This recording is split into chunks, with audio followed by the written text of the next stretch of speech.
തിരുവനന്തപുരം ലത്തീൻ അതിരൂപതയിൽ പൗരോഹിത്യം സ്വീകരിച്ച 9 നവവൈദികരെ അനുഗ്രഹിക്കാനും പ്രാർത്ഥിക്കാനുമായി എത്തിയത് നൂറുകണക്കിന് ആളുകൾ.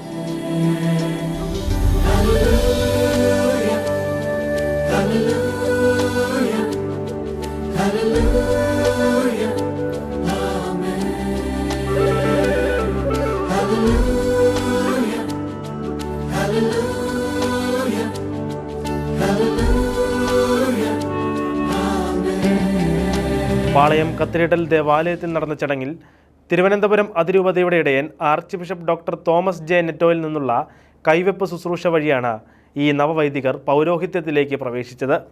സഹായമെത്രാൻ ഡോക്ടർ ക്രിസ്തുദാസും ശുശ്രൂഷകൾക്ക് കാർമ്മികത്വം വഹിച്ചു. നവവൈദികരിൽ പള്ളം സ്വദേശിയായ ഫാദർ സിൽവദാസനും കൊച്ചുതുറ സ്വദേശി ഫാദർ ഗോഡ്വിനുമുണ്ട്. തൂത്തൂരിൽ നിന്നാണ് ഫാദർ മരിയാക്കി ജോസിയും ഫാദർ റോബിൻ കെയും. ഫാദർ ഫെഡ്രി വർഗീസും ഫാദർ റീഗൻ ചാൾസും മാർത്താണ്ഡം തുറയിൽ നിന്നുള്ളവരാണ്. ഫാദർ സഫീൻ ഇഷാൻ ഗില്ലിസിൻ്റെ ജന്മദേശം സൗത്ത് കൊല്ലങ്കോടും ഫാദർ സ്റ്റാലിൻ ടോമിൻ്റെ ജന്മസ്ഥലം തുമ്പയുമാണ്. ഫാദർ സന്തോഷ് കുമാർ കോവളത്തു നിന്നുമാണ് എത്തിയത്. ഇവരുടെ മാതാപിതാക്കളും ബന്ധുജനങ്ങളുമടങ്ങിയ വലിയൊരു ജനാവലി സാക്ഷിയായി.